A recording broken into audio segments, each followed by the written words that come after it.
Welcome back to Sparkle on Substack with me, Claire Venus. I'm delighted today to be in a slightly different setting, so mixing it up slightly if you're watching on YouTube. And I have my pal Lauren here. So Lauren and I first met on the internet somewhere around about a year ago and have worked with each other in different contexts since. I absolutely adore Lauren's work. I was part of her women's circle, which I think was about 3 months long, called the Mother Mind, which was part honouring our motherhood journey and then part business and then this beautiful blend of magic and everything in between. I had a wonderful time there with Lauren as space holder and meeting the other women in the program. And I've followed Lauren's Substack journey and Substack writing really closely because I feel like Lauren does something very, very brave in what she sets out to do with Substack, and that is leaning into her own creative practice and journey and owning that sometimes it's not entirely clear from the off what something might be in terms of a piece of writing or a Substack publication, but just continuing to show up. So I can't wait to get started and get into the conversation with Lauren today. But first of all, I'll ask her to introduce ourselves to all of you. Hi, Lauren. Hello, thank you so much for having me. I am so honoured to be sharing this space with you today.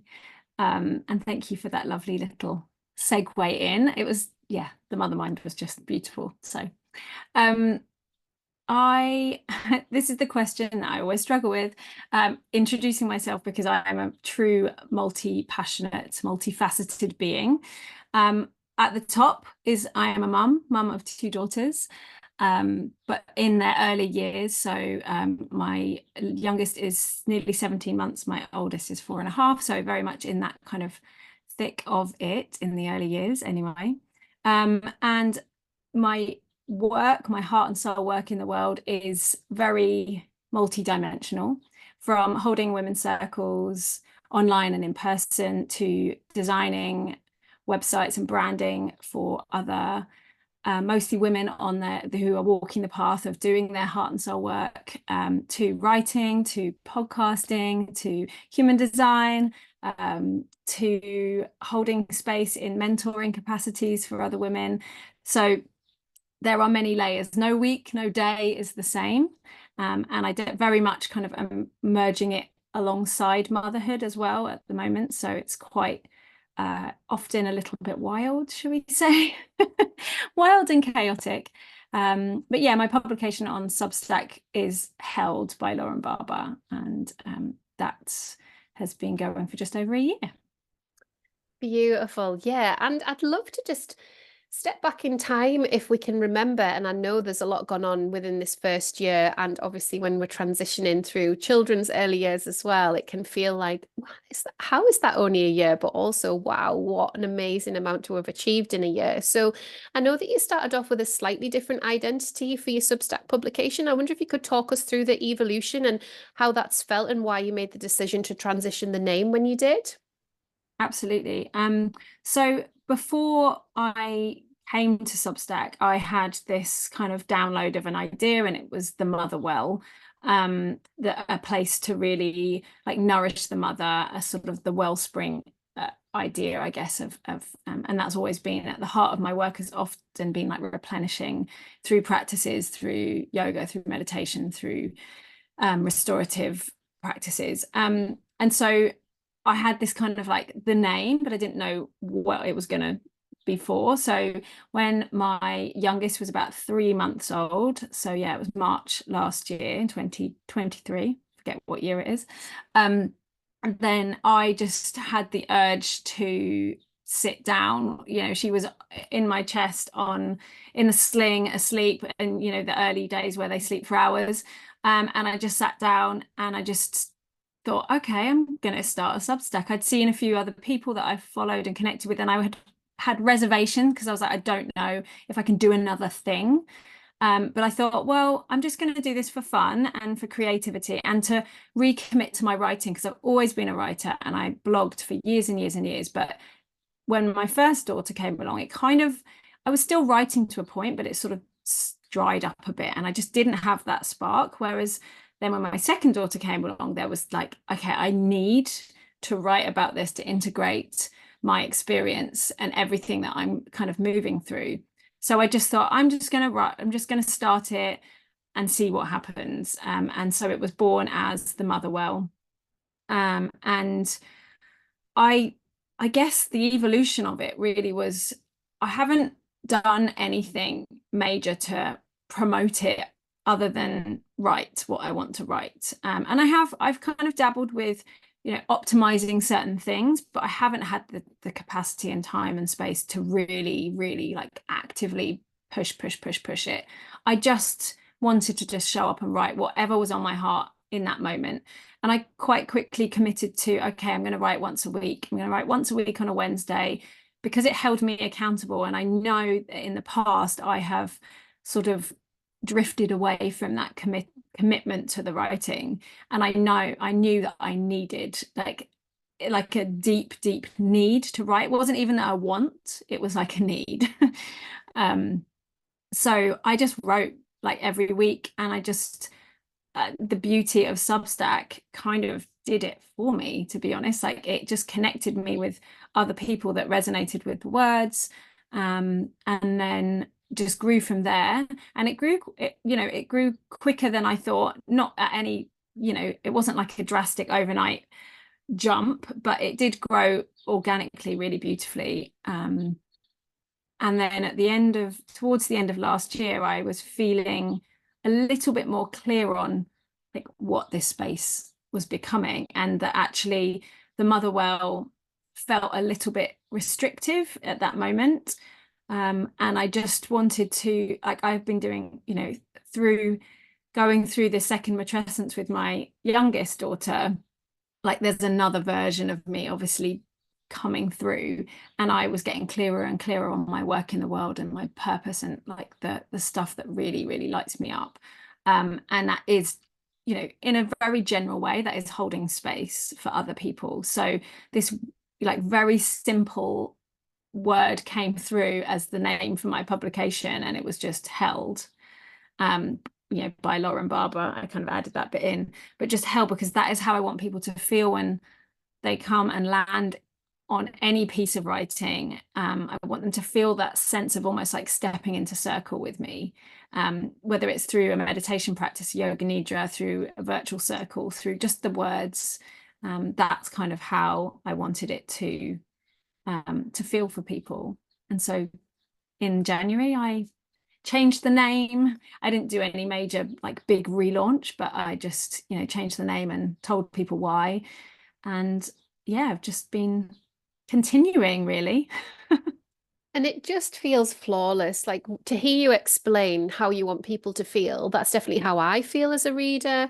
That's definitely how the comments feel. If we are having a discussion around some of the deeper topics, I think that what's been really beautiful for me is to know that you're not going to hold back. Well, it feels like you're not holding back. You're giving us the raw parts once you've obviously processed those through, but you're given the raw parts of the story and being very, very honest about how it all fits together, and some of those kind of emotions that can be held in shadow, so us feeling safe to consume the words, to sit in circle while reading them, to be in the communities that you hold space for, whether that's, asynchronously, with meditation or in the comments, just feels, really, really sacred. I think you've managed to create something on Substack that is exactly what you say, a sacred space. So well done. It's beautiful. Thank you.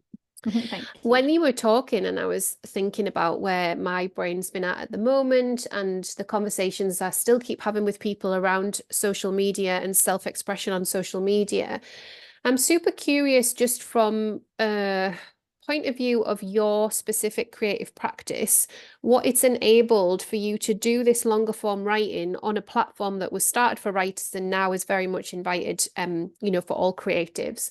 How that's felt to kind of transition some of the words that you might have once shared on Instagram, some of the words you might have once shared on a blog. Does it feel different? Does it just feel like a maturity? Does it feel like a bigger invitation to take more risks? How does it all feel? That's a really nice question. I think in the old days of Instagram, I mean, back a few years ago, I used to pour words into Instagram. It was almost like a daily practice for me, where I'd just wake up in the morning and I'd see what wanted to pour through, and I used it, and there was connection through those words. And then over the last, 3-4 years probably, there was a part of me that was just like, oh, I just didn't feel like the space to put any of those words. Like nothing was flowing into that space. And even if the words did flow, like the connection, which is why I would write those words, wasn't there. And so I was really curious about whether that would come through in Substack. So it feels like it feels like the words are honored truly in Substack, because I think there's just a different energy in terms of how they are received. And I know when I'm reading on Substack, I'm reading intentionally rather than on Instagram where I'm scrolling and I might read a bit of a caption, but in all honesty, I just don't have the capacity on that platform to really read and engage. It doesn't feel right in my body. It doesn't light me up. I don't have that urge to connect in that same way. So on Substack, it just feels more, there's the liberation of not having the word count. And I still every week I'm like, I'm going to do a short post this week. And then somehow I still get that, nearing email length kind of flag up that comes at the top. And I'm like, how have I managed to write? But it just pours through. And it's like that sort of, there's a container, but it's not as rigid a container. And I feel like the words land differently in Substack. Like they are received, and they're received with love, and certainly in my community, they're received very lovingly and compassionately. And yes, I feel probably I can share another layer of the depth. And I've always been very open about, my processing and my experiences, and I'm very, very, like, truth and transparency is a huge part of me. But on Substack, it's like I can go even deeper, even when it feels a bit wobbly and a bit vulnerable. Like I just know that I trust that the words will be met with love and compassion. Beautiful. And then when you come to that page, obviously it feels like the words are the first thing to flow out, but you also have a beautiful way with design, photography, editing. Like there's a real skill set there. And I wonder how you bring those elements in to make us feel like actually this is almost like, a quadruple page spread in a magazine. That's how I feel, when you kind of take us into a topic and then you're holding us with the images and you're giving us those visual links and those kind of visual pauses as well. How does that all come together for you? Well, I mean, I don't know that there's a system there. I think it's just strategically, and it's very intuitive in that I just feel like if I was in I write very much as if I was in conversation with someone. And so if there's a natural pause, then I will like kind of bring that into the reader, I suppose, because that's how I want them to. I want them to take a breath. I want them to pause before they just keep reading, reading, reading. I want there to be visuals, and I don't put loads in there, but my images are, I'm quite I will have branding photo shoots done quite regularly, and I have professional shoots done quite regularly. That's quite important to me, that my imagery reflects me, but that also beauty and intentionality is really, again, another value of mine. So I want those images to spark something. So I suppose it is quite intuitive, really, in the way I piece it all together. I generally splurge it all out, and then I'll go back through it, and I don't have the time to do loads of editing. I could always go back again and tweak something, but I just get to the point where I'm like, okay, this is complete. I'm just sending it now. So yeah, I think it's just really like, how do I want people to receive my words? Do I want them to feel spacious, and do I want them to feel calm and soothed? And I suppose those little like details help that. Yeah, definitely. I love hearing you speak about that. I mean, I am just very fascinated in creative process, and I'm fascinated in that co-creation of reader and writer exchange that we experience on the platform as well. With it being a call out to other mothers, or that's how I see it, have you found that there's a diversity within your audience? Have you managed to reach more people from across the world in different pockets that you wouldn't ordinarily have with your other, ways of communicating via social media or on your website? Is it only mothers, would you say, or can you spot people that are just leaning in and just sort of witness the words for what they are and witness the publication for what it is? What do you think? Yeah, I originally set out to have a space. It wasn't that it was only for mothers. It was more that I wanted a place that I could feel really comfortable in writing about motherhood. So it was people that have actively seeking out to read, from a mother's perspective. So it's not necessarily like a lot of my words, they will weave motherhood in, but they're not always about motherhood. It's often about practices and sacredness and connection, like self-connection. But motherhood is like the catalyst for me currently in this phase of life. So there are definitely people that in my community that are not mothers and maybe will never be mothers and don't want to be mothers, or maybe are kind of on the journey to one day they would like to be mothers. So there is definitely a strong motherhood community, but it is not solely, it's not, my intention is not that this is a space just for mums, because I think it's really important that we surround ourselves with women of all phases and stages of life, and everybody brings a different depth and dimension to the space. If I think about how I want my Substack to be, which is almost like a virtual circle, I would love, women who are in their, 70s and 80s and 90s, I'm not sure if there are many people in their 90s on Substack, but,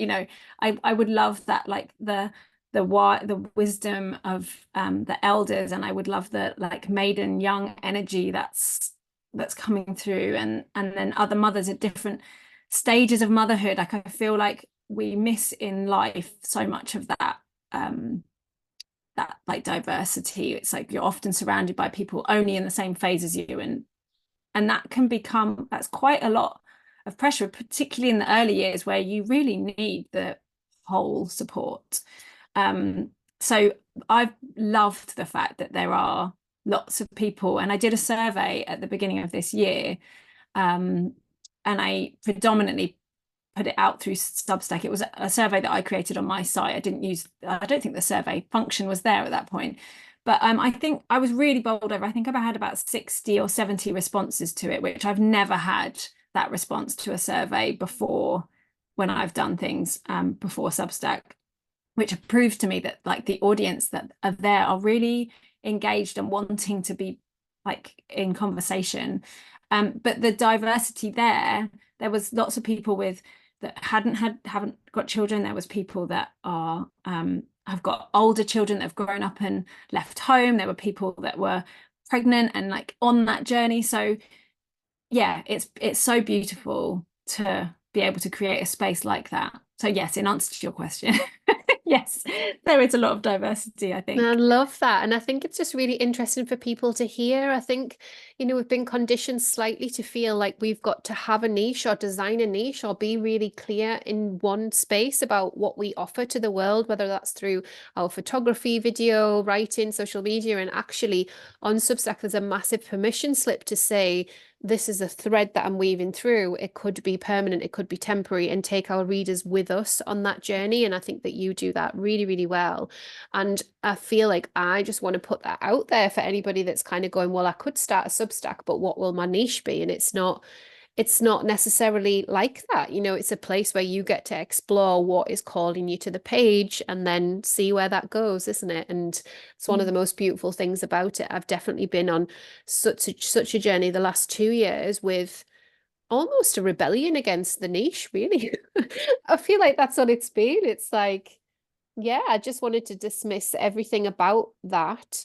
Not about being clear, because I think the reason why there was so much advice about niching on social media and niching in your business was so that people could understand and that you weren't confusing people, but they wanted to understand with a very short attention span on social media. And actually, in terms of the invite to depth and more space, that's where the connection lives. There's a whole piece running through my work, and I'm not sure where it's going at the moment, but it's about loneliness. And I'm trying to kind of pull on these threads of what is it, because we're more connected than we've ever been.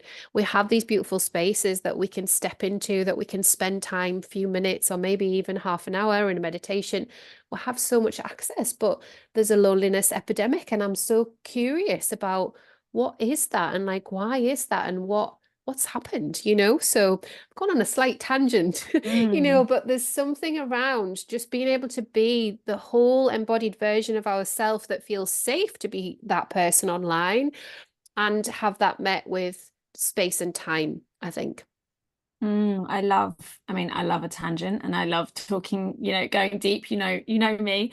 Um, and I think there is such a sense of separateness in so many aspects. And I think um, that's why I changed the name of my publication to represent the fact that actually the thread that is weaving its way currently through my work is this sense of I just want people to feel held and seen and witnessed in, you know, in their humanness, in the messiness, in the chaos, in the fact that things are difficult, but actually that there are others that are also navigating similar paths. It's obviously not the same thing, but I feel like it is rebellious to claim ourselves as whole and to show up in our work and like on a Substack publication or on a website or something and actually say, you know what, these are the multiple pieces of me. And I'm not going to keep them separate because I don't feel like a whole person when I've got something over here and something over here. And actually, like if I'm in this space, then I feel like I'm missing on the other space. And so that's been a massive part of acceptance. And I'm in human design, I'm a manifesting generator, which is very multi-passionate anyway. And understanding that about myself was a really, really key part of this kind of reclaiming my wholeness piece. Because, yeah, yesterday daytime I was mothering the two children. It was intense. I was like picking up food off the floor, and then in 20 minutes there was a 20-minute window where my husband got home and I was preparing to go out and hold a women's circle in the evening. And like those two pieces, I had to get the girls involved. They had to merge. The world had to merge in terms of my preparing and things. And if I try and keep them separate, it's stressful. It doesn't feel embodied. So I think, and that just filters out to life, like trying to compartmentalize ourselves in society and like community. It just feels like I don't know, there's like a longing that's not fulfilled. If that makes sense. Yeah, definitely, definitely. And I feel like maybe this is just the evolution of how we have responded to and created online. In the last few years, it is still relatively new in terms of what we feel safe to do, in terms of a creative practice, in terms of our business. And there's been a playfulness around that. But then in me, that definitely there's been a turning away from and towards Substack because it allows me that wholeness. It allows me to celebrate my multi-hyphen self and also be seen as a Substack educator. It's like that can live over there and I'll just compartmentalize all that. It's super fascinating stuff. I am interested in the human design lens, Lauren, as you know. So I booked a reading with Lauren and I was just mind blown. It was such a lot to take in. Like I think I'm probably only just integrating parts of it now, and it's been a fair few months. It's felt like a whole other system of understanding myself and a whole other system of permission to understand how I want to create and show up in the world. So that's been brilliant. And I wonder if for you, knowing what you did about your own human design, could you relate that to how it was going to go on a creative platform like Substack? Did you have some inklings as to, okay, like if this goes well, this is probably how it's going to play out? And I'm thinking about things like collaboration or that feedback loop, when you get the feedback through from readers or people who've listened to meditation. Is there anything in that you could share with the audience? I think people would be really interested. Yeah, I could talk about that a lot, and obviously depending on energy types, there's the 5 different energy types in human design, and I am working on a piece to kind of help like with this kind of sort of my perspective on human design, I suppose. But in terms of me personally as a manifesting generator, my my strategy is to respond. So actually people asking me questions and commenting gives me something to respond to. So that's one way that I weave my human design into my Substack. So if people are talking about lots of, like a common thread or something, I'm like, oh, okay, like, how do I feel lit up? So that the other part of my my human design is my authority, which is my sacral, which is this sense of like a full body yes, like an excitement, a kind of magnetism towards something. So, someone might comment on a piece and talk about something, and I might get this whoosh of, oh, I really want to write about that. And that's like how I tend to actually write my content. I am not a pre-planner. I don't write content schedules. I have ideas. I have lots of pieces I want to write, but I have to wait till that whoosh of energy comes before it's time to write that. So I definitely use that in my, like, I use my human design a lot. Sort of, it's become just my daily, it's just become my practice now. I don't even really have to think about it. It's just the way I operate. And the other piece of my particular human design, being a manifesting generator, is that I give myself permission to pivot to, if something is no longer lighting me up, then I know that actually if I keep going at that and it does not fill me with, doesn't spark anything in me, then the reception to it will be flat because the energy's not there.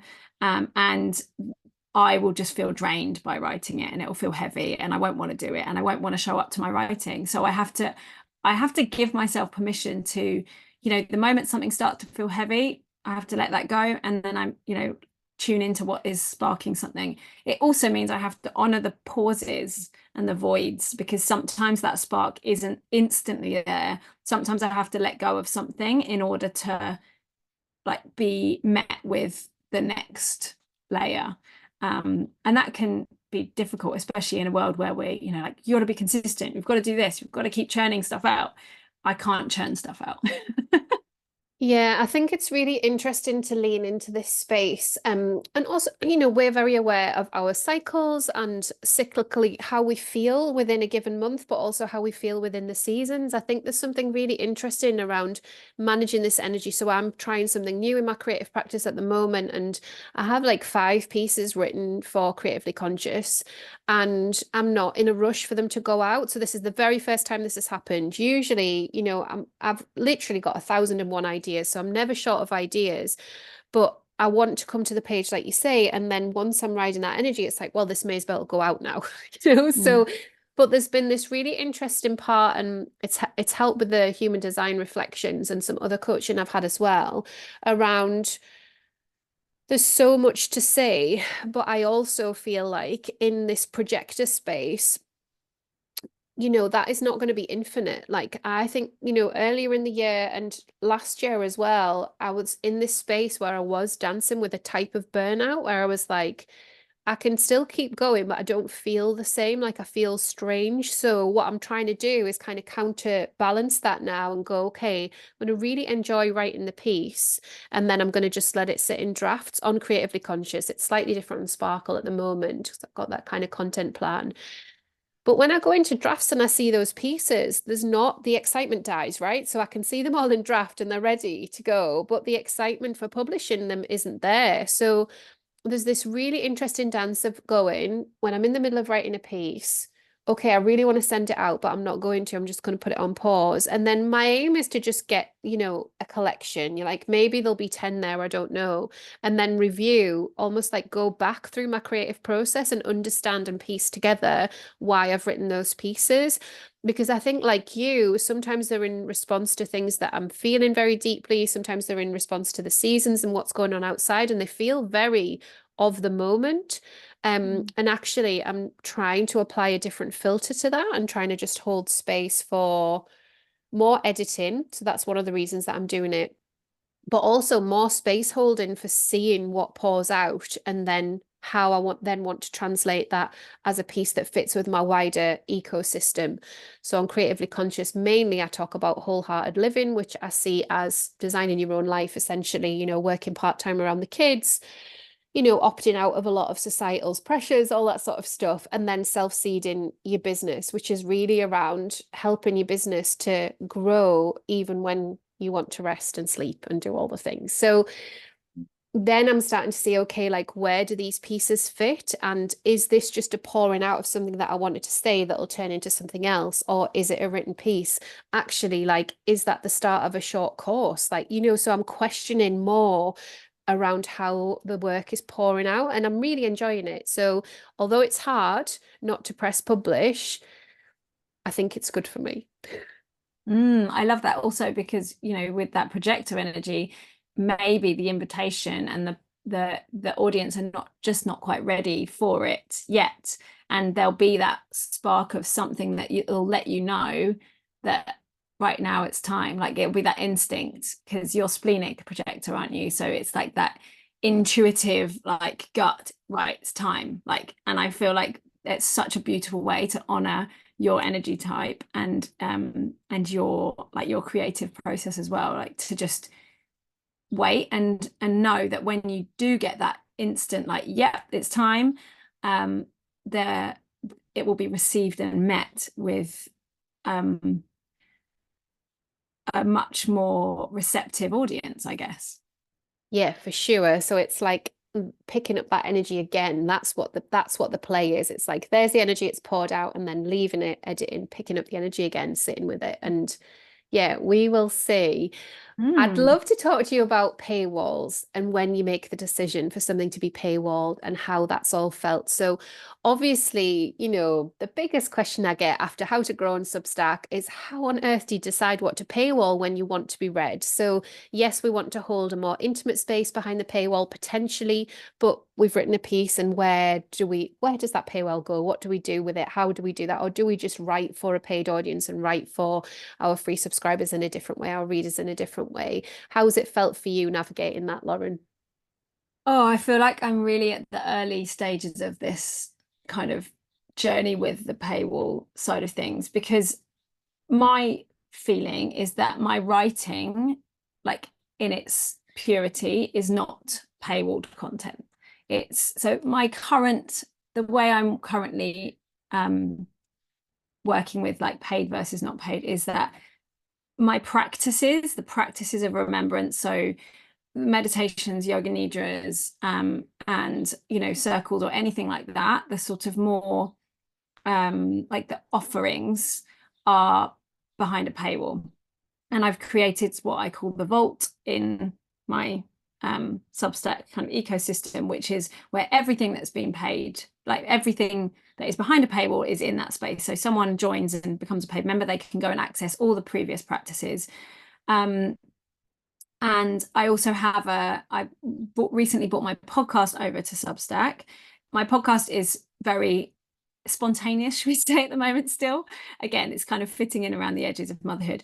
But I have created, and this is why one of the reasons I wanted to bring it to Substack was I've created what I've called Unravel. So the podcast is called Unraveling, but I've created an Unraveling Deeper, which is more solo episodes. Well, I say solo episodes, there's only one currently, but more about like the behind the scenes, my process, like a little bit more of just like a voice note kind of thing, which I was doing before, but now I've kind of put it under the Unraveling Deeper. So the content behind the paywall is very different, almost totally different content. What I've done with the last few times is because there's a part of me that when I create a practice, like a yoga nidra practice or something, there's a part of me that I just want it to reach as many people as it can. Like I want people to receive that, whatever they need from that transmission of that practice. So I've started having it open for 2 weeks and then putting it behind the paywall. Again, playing with it. I'm not sure how I feel about paywalls, if I'm honest, and I was actually listening to your conversation with Molly yesterday. And I know you were talking a little bit about it with her, and I find it really interesting because I personally, I think a little bit like you were talking about in that episode was when I see something that is in my inbox that is preview, I will maybe click on it, see how far like long before there is actually a paywall. Most of the time I would just delete it straight away, or I'll archive it, because I just think if I'm not paying for that publication, then I just don't have the capacity. I've got so much to read anyway. I just don't have the capacity to to dive in.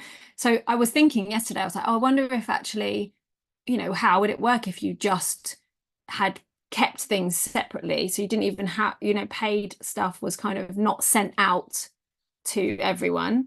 And you then just had a link to like the latest paid piece in your next free piece. I don't know how that would work. That came to me when you were talking yesterday in that episode. And my publication is not a business, if that makes sense. Like it is, I decided that any funds that I get through my Substack publication is going into an account for the girls. So it's kind of like that's my motivation to create paid content. It's because I love the idea that my writing, my creativity is going into supporting them in some way. It's not my business. My main business is through my mentoring, my design work, my branding, my space holding from that point of view. So I'm playing with it, to be honest. I don't have it figured out on that. And I having to give myself permission to test the water and see what feels good and what doesn't feel good. And I started out with like, this is what you get every month. And now I've just said, you will receive practices, you will receive that, but there's no time limit to it. There's no like, you're going to get this, and every month, because it felt too pressured. And in all honesty, unless I have, hundreds of paying subscribers, I don't have the capacity to pour all of that into creating like free resources effectively, when I only have 2 days of childcare a week. So I have to also fit my like my other business in there as well. So yeah, that's probably a bit of a rambly one, but that's how I'm feeling about it right now. It's great because I think, everyone that I speak to, and obviously I speak to one-to-one clients, I speak to my members a lot as well. And I think everybody is on exactly the same page where we're giving ourselves permission to try different ways with it, but we're leaning into how we consume as readers or writers that also read. The interesting thing, and I did reflect on this after I'd podcasted with Molly, is that when I look at my stats, 80% of my readers on Sparkle and Substack are still reading an email. So the 20% in the app are like you and I, so we consume on the app and it's an app-based experience for us. It could also be a desktop-based experience for me sometimes, but mainly it's on the app. So I'm the same as you, where I'm like, if I don't pay, then I just move through the content and don't open the previews. But there was something about thinking about how that energy feels when it lands in your inbox. And I've said this before, but I'm signed up to my own email so I can receive the energy of the email and physically receive it. Even though you can do a preview, I do think there's something really special, like seeing it and then seeing the design of how it all flows with headers and footers. I think it can work really, really well. And spot a typo or whatever, but that's okay. So yeah, it's like, what is the invitation to that person? Who is it?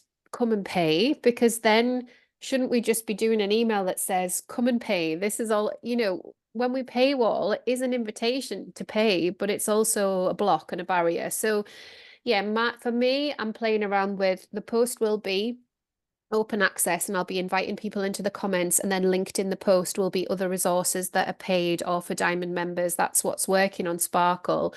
Again, pulling back and knowing that people only have so much capacity, and I put out a lot of content simply because I've got different people at different levels of Substack journey that are with me, and I want to make sure that I'm serving them all. So sometimes it looks like a lot of content. So again, being quite balanced about how people might navigate themselves through.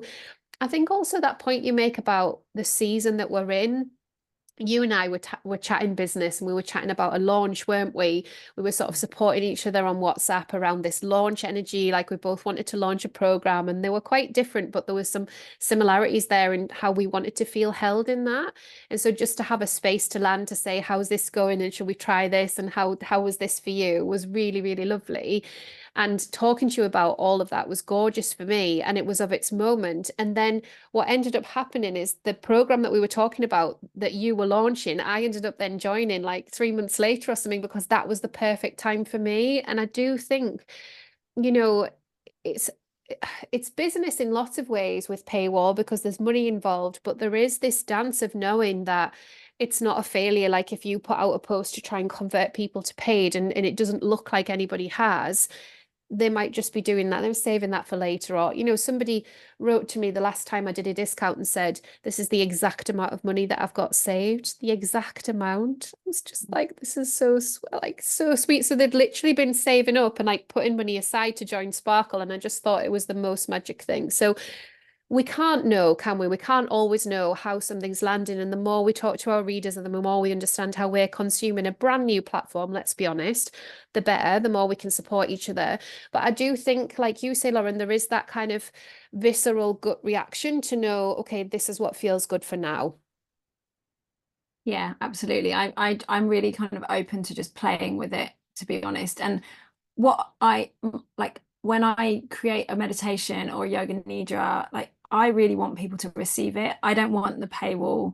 Like the paywall's there almost because I feel like I guess I want people to invest in themselves and in the and appreciate the effort. When I record a yoga nidra, I mean there's the script writing and there's the preparation and there's the tuning into what I want to, the visualization. Like I'm not just churning stuff out. There's so much intention that goes on in behind it, and I want that. I do feel like that kind of thing wants to be valued. But I equally dance with like I want it to be available because I want more and more people to receive the medicine from it. So it's a bit of a dance, but then I also think, there is so much stuff out there. There is so much stuff, and I am noticing, and I'm wondering if it's again seasonally, literally seasonally, is that there is less engagement, a little bit less engagement currently. And I'm wondering if it's because more people are outside and busy and doing that. Whereas in the winter, like I want to cocoon and read more. I don't have them as much desire to sit and read and stare at a screen when there's a sunset outside that I could be walking in or, getting out into the woods or whatever. So I do wonder if there is that seasonal element to it as well. Yeah, I think definitely, given what I've seen the last 2 years in winter time, certainly in our hemisphere for sure. I mean, it's interesting, isn't it? Because the Aussies will be coming into sort of autumn, winter quite soon. So it'll be Mhm. interesting to see whether the graph shifts. I did want to touch on your in-person event that you held. I watched all the messaging come out about it, and I was so like, oh, how could I be there? Could I be there? So just for anybody that's listening internationally, Lauren and I probably live about 4 hours train ride apart, but in the UK, that's a massive deal. It's a big deal, not least because it's super expensive to travel by train, but also because our train service is not served, it doesn't serve us as well as it should do. So there is a bit of separation. When you choose somewhere to live in the UK, you tend to sort of do things on your doorstep on in the nearest city. So I watched this beautiful event, and the copy for it, All Be Birthed, and Lauren and I haven't caught up a ton since then. I'd love if you could just reflect on how that felt. What brought the idea of? Did you collaborate? What was it all about? Yeah, so this was it was just so nourishing. So it both I met an amazing woman called Lindsay Cowdell who has Story and Thread as her publication on Substack, and we both we had a lot of synchronicities in terms of our kind of phases of motherhood. And we both landed into Substack similar times, so we've both been there about a year, and we just really appreciated each other's words and writing, and we connected. And very very early on we were like, should we have a Zoom? I feel like there's a collaboration here, and we didn't really know what it was. And we Zoomed, and then life, and we Zoomed we'd be like, oh, we'd drop in and have another Zoom, and we were WhatsApping quite a lot by this point. Sort of, I don't think there's many days that go by where we don't speak now, or message at least.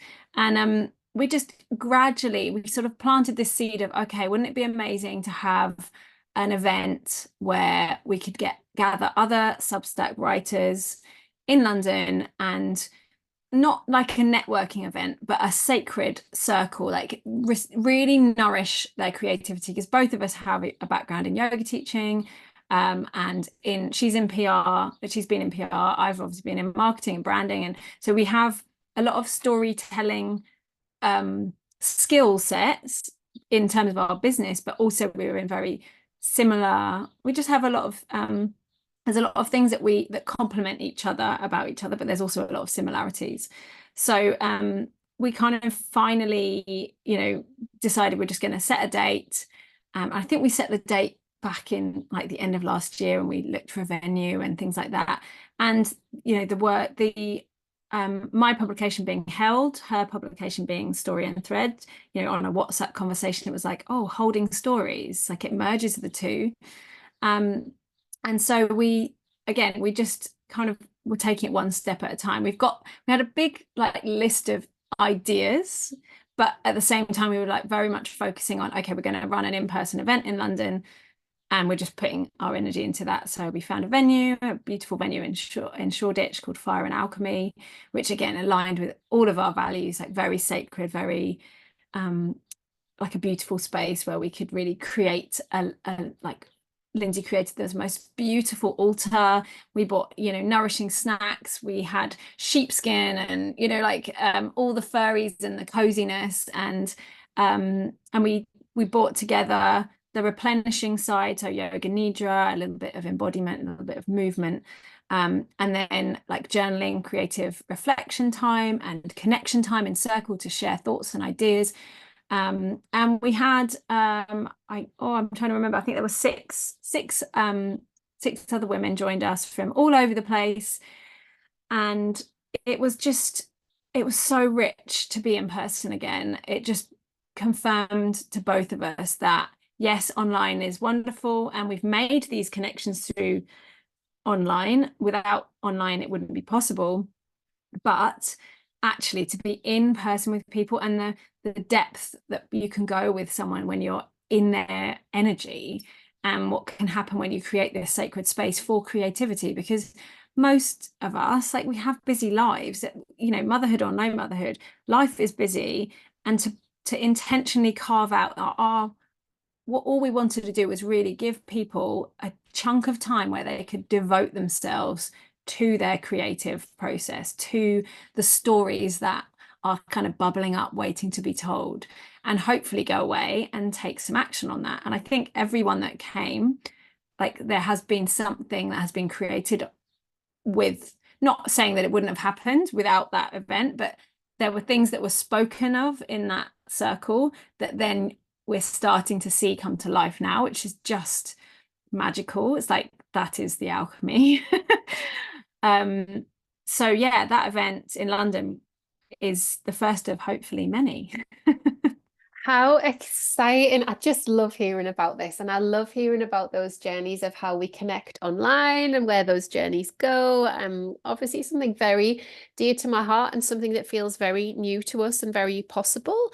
I was just on a Zoom yesterday with a writer called Emma Simpson, who I met at Annick Story Festival, who doesn't live anywhere near the northeast of England, but we managed to connect in person at Storyfest in a Substack meetup as well. So I just love how there are these opportunities that we've met and deepened connections quite quickly through Substack, and then we're kind of working out as space holders and people who want to write and create in the world what those connections can look like in other spaces.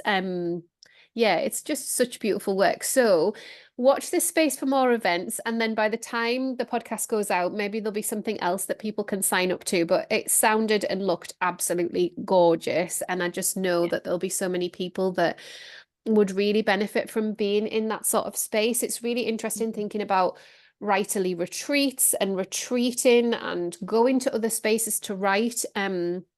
I'm always really curious about that as a creative practice and what we can enable in ourselves, because sometimes, like you say, it is having a witness for the words, for the story. Sometimes it's like a deep excavation of the subconscious that we didn't even know that was there, that was made possible by being in person. So yeah, I guess an antidote to the loneliness piece is, being witnessed, isn't it? And that thread just sounds like it runs so beautifully through the work that you and Lindsay want to do together. It's gorgeous.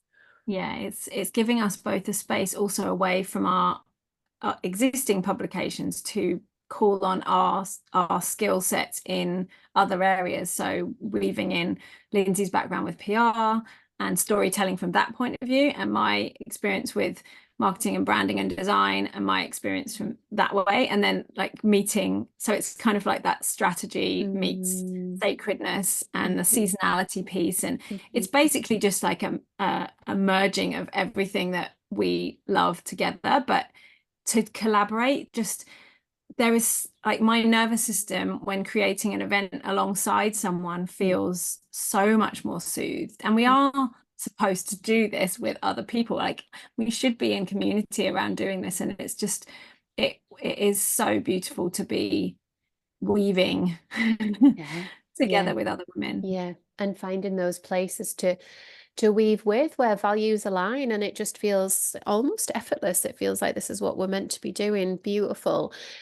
So we'll wrap up there because I mean I could talk to Lauren all day. We've got so much in common, but I do want to say that the human design reading, spending time in Lauren's mother mind, and also inviting Lauren to speak to my diamond members around storytelling essence and branding essence have literally slotted so many missing pieces into my creative practice that I didn't even know were missing. And it's very, very hard to articulate that because there is just a magic and an alchemy to Lauren's work and being held by Lauren's words and the way that she puts together our programs. But if you're curious about anything that Lauren offers, I literally couldn't recommend any of it enough. It's just been so, so beautiful, especially with the masterclass for Diamond members. I didn't know that that was missing. And then I was like, of course, this is the thread to absolutely everything that I want to do. And it unearthed a new ambition in me that I didn't even really know was there. So, yeah, I'm just a huge fan. I'm a super fan, Lauren. Oh, thank you. That's You're so such welcome. beautiful reflection. And I'm, you know, and I have mutual adoration for the support you've given me over this last year. And, it's crazy to think that we've only been connected for a year because, again, it feels like lifetimes. But It that's does. actually, again, another thing with Substack is I've connected with people that just instant, like it's just been like we were waiting for each other in the wings. Yes, yeah. And the really curious thing about Lauren and I's interaction is we were actually in the same space at the same time years ago before we met online. We didn't know, but we since like sort of recognized that we were at that same event together, and it was the most bizarre recognition because within that space and within that room, it's like, oh, of course I was going to go on to like do something else with one of the women that had been brought together in that same space. But yeah, the magic of the universe. Lauren, where can people connect to you online? Where can people find you and follow your work? So my website is www.laurenbarber.co, and on there is kind of like that's the, I suppose, like the center of all my work. So everything from human design to branding to links to my Substack to whatever else comes up, experiences and retreats and things that I'm running. But on Substack, it's held by Lauren Barber. And hopefully there will also be holding stories coming very, very soon. You can come on Beautiful. Instagram as well if you want, but I tend to, most of my efforts is poured into my Substack and my website. And we'll put all of that on the show notes. I think sometimes it's still nice to have that Instagram connect, isn't it? Because, some days are for scrolling. I know when I was poorly at the Mm. end of last week, I had a lovely time scrolling Instagram. I had a really nice time. It was just like, yeah, I'm feeling down. I'm just like run Mm. down. I'm just going to scroll the internet and just had a lovely time doing that. So it's a nice connect, isn't Yeah, it? Well, I thank you like so stories. much. Yeah, storytelling on Instagram is lovely, but that's pretty Yes. much all I use it for now. Yeah, yeah. Okay, Lauren, well, thank you so, so much for being here. It's been an absolute pleasure to spend an hour with you. And obviously, if you're looking for anything, it'll all be in the show notes. You can watch this video on YouTube if you want to connect with where we are in the world, and it's out as an audio as well. So enjoy. Thanks again, Lauren. Thank you.